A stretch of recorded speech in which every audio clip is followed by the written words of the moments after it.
Hey everyone, I wanted to give my honest thoughts on NomNomverse today, the trading card role-playing game that has a few familiar people in the team behind it. Now, I think there's a lot to really like from this project. I've been seeing some different YouTube videos come out about this, and it definitely looks like it's going to be a successful campaign, right? It's got over $300,000 out of a $100,000 goal. I'm going to give three things mainly that I'm critical about with this. And now I'm not backing this. I don't think I'm going to back it. Again, I'm going to note some things that are good about this campaign and some things that I'm a little bit critical of. And I also want to just kind of put out there that, especially after MetaZoo kind of did their big rug pull closure thing, I think that this is really benefiting a lot from some of the MetaZoo community coming over to NomNomverse because of the familiar names behind it. And I think they are really going to enjoy that. I do want to say up front that for me, I kind of want to clean the palette a bit more. Not to say that I don't want to back a game that has, artists or people affiliated with MetaZoo in it. Not at all. Great artists. And in fact, there's a lot about this I might have back, but there's just some things that for me were kind of off-putting. So for me, I just really wanted to back Altered TCG. It's just a completely different thing, and I just wanted to get away, right? I love the artists of MetaZoo. I saw online, I don't remember if it was from what comment it was from, or if it was maybe Mothhawk talked about this, but Chronicles of Arcane is a trading card game that also is maybe going to have some MetaZoo artists joining it. I went to Chronicles of Arcane website. It looked pretty good too, but I didn't see any of the other artists' contributions yet. So we'll have to see what happens with that. But I mean, it all looks great, and I wish everyone the best. For me, here's the thing. The things that I like about this. This is by Victor Larsson, so the head of this, and this was a MetaZoo artist. I think this has a lot of strong things, and again, I think the timing is right with this. I think if you were into MetaZoo a lot, you're going to enjoy the art style, the characters, and the thing that I like the best about this, for me, is they're doing something fresh with the whole role-playing game aspect of it. So you can see here they have like it's almost kind of reminds me of they are going through a dungeon, right? It's like maybe a Dungeons and Dragons crossed with cards kind of thing. I like the environment here they did in the back. I think it looks really, really cool. And I would be kind of close to jumping on board with this because I like the concept of it. I do like that it has some of these individuals involved with it. So, they're very talented individuals. They're individuals that I have a lot of respect for. I mean, I love the character designs, right? And I saw in a stretch goal they're going to be having more than Victor Larsson.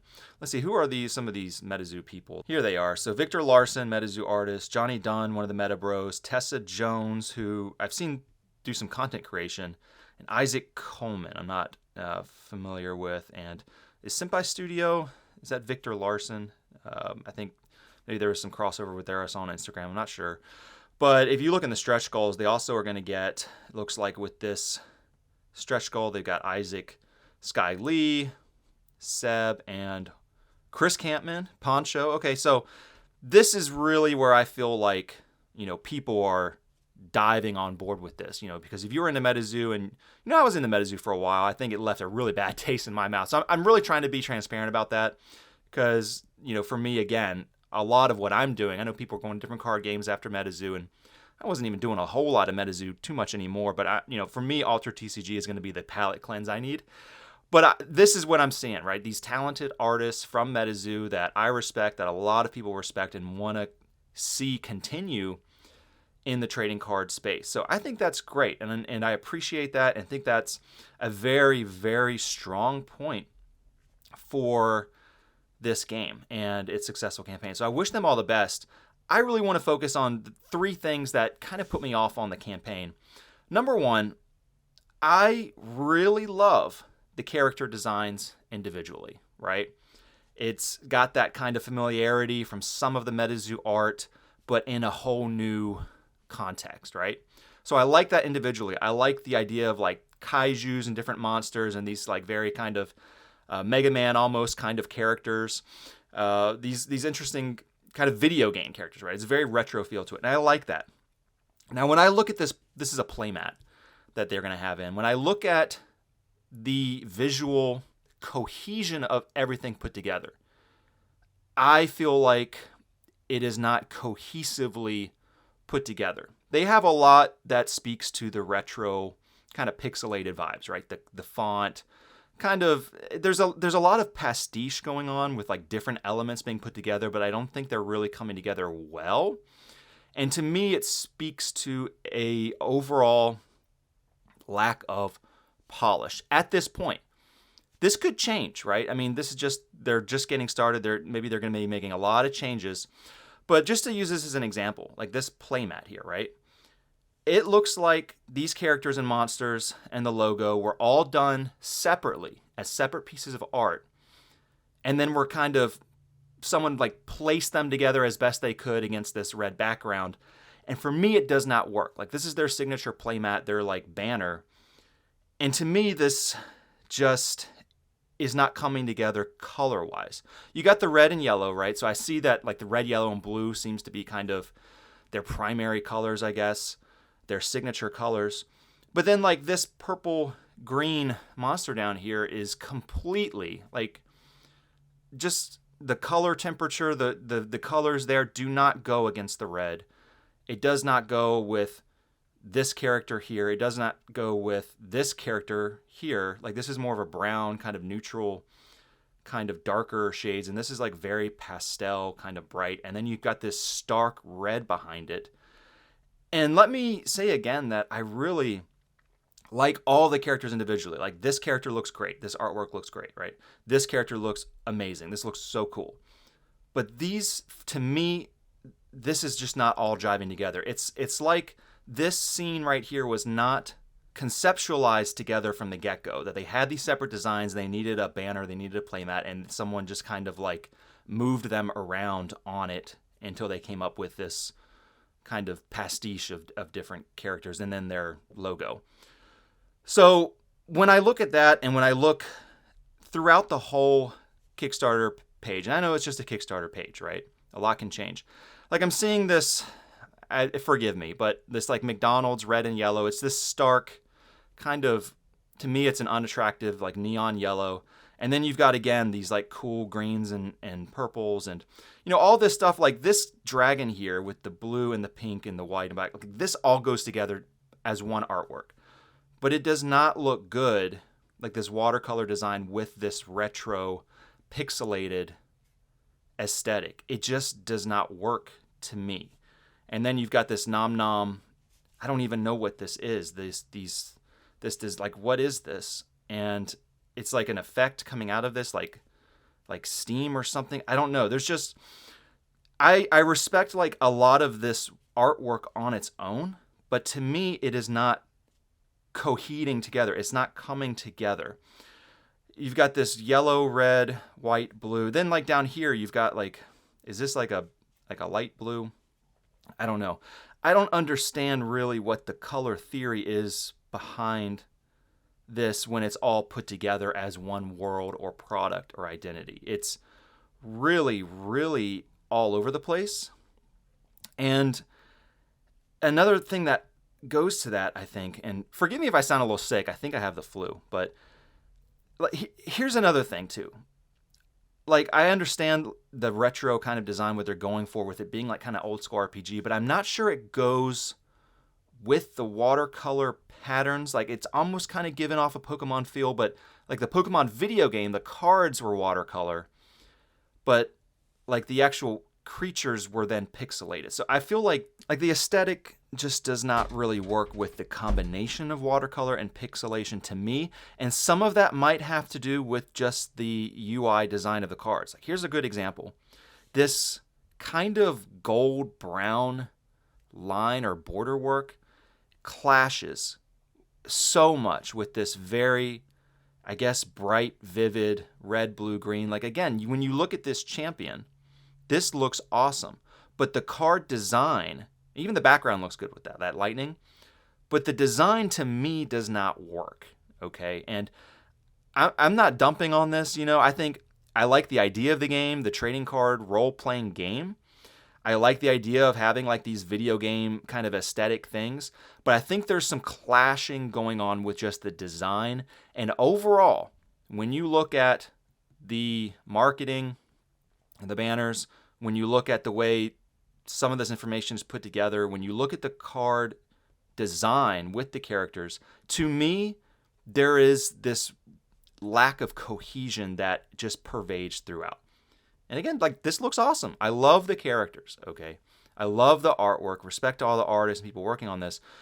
But I think on an intuitive level, there's just not something really attractive right now with how everything is coming together. I mean, the colors are just all over the place. Like, this kind of works because there's some of that brown in the background, right?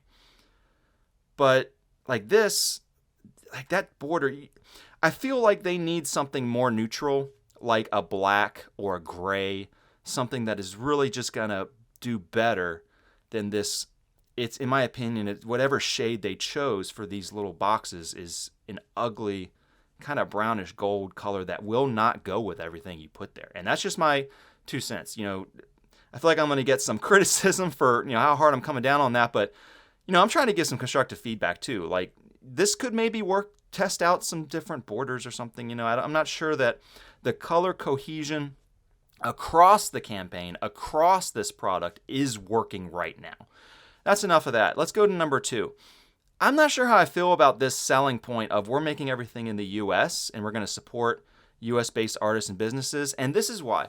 You know, I've been doing trading card stuff on my channel for a while, and I see trading card games fail, right? It is apparently very difficult, and I would guess hard to really generate revenue, and that's with people printing overseas. I don't think there's anything inherently wrong with printing in China or overseas or wherever, you know. People do it because it's cheaper, and in the US, laws are set up, the businesses, regulations are set up, whatever. For whatever reason, it is more expensive to make things in the USA. And I think that is awesome that they are doing that, and you want to support US workers and everything. But I don't think that means it's necessarily wrong to print overseas. And what are you going to do if it turns out that that is just too expensive to do, and then you change your mind and say, we tried that, we really wanted to give it a go, but it won't work, we're going to be printing overseas now? Like, are you going to stick to this? Because if you're marketing it as that, I think it's important to really kind of stick with that. And is it really going to be a selling point? You know, for me, it's like, just make a game that is really, really nice looking, and people like to collect it and play it and build it up. And I think people will just want a good game. I feel like they're less concerned with whether or not it is made in the US versus overseas. And so, you know what, I give them credit because I haven't really seen this where people really try to print in the USA. So I think that's kind of neat. And of course I support that. I'm in the US and I want to see more support for US businesses and manufacturing. But I don't think it should be a make or break thing. I think that's great that they're trying it out. I just think it'll be a little awkward if it is going to end up being too expensive and they do move it overseas. It's like, you know, is that just something that someone came up with and was like, this could be a selling point? It's not a huge negative, right? I got to say, I give them credit for trying that.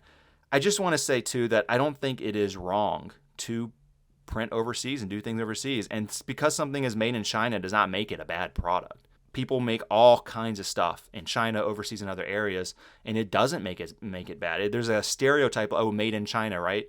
Well, a lot of stuff is made in China and works just fine, right? I think this iPad was made in China. I get a lot of use out of this. It's a great product, right? So I think it's great. Let's say it's a good and a bad thing, right? I think it's a nice gesture, but I'm kind of skeptical, and it will, you know, will they continue to do this? Hopefully they can continue to do this and they'll get the support and revenue that they need to keep the game going without this being a hindrance. I do not like this red, blue to white, yellow neon text. The colors here, and this goes back to color cohesion, are just not working. They are not attractive. Is that a red flag to me? I don't know. The art is great itself. There is something off about just the way a lot of this has been put together that, you know, maybe they're going for like a pop art kind of pastiche kind of look where things are kind of intentionally, you know, kind of clashing together because it makes it more retro feeling. I don't know exactly what it is. To me, the color cohesion throughout this whole project is off. And that says nothing about the art. That is amazing. It is how it all comes together. To me, it's just not firing with any kind of a cohesive aesthetic to it. And maybe that'll come together. Maybe this is just the beginning. This is what they could come up with, right? Last thing I want to talk about is I am not impressed with their AI statement. So this is just kind of a weird statement to me because on the one hand, they say that they used AI as a tool in the early design phase. Does that mean, and then on the other hand, they're not using any, right? No AI. And the way they use these all caps, it's like they're really taking a stance against it, and yet they used it. So even if it's not in the final product, maybe they use it to brainstorm or as a tool and then erased it all.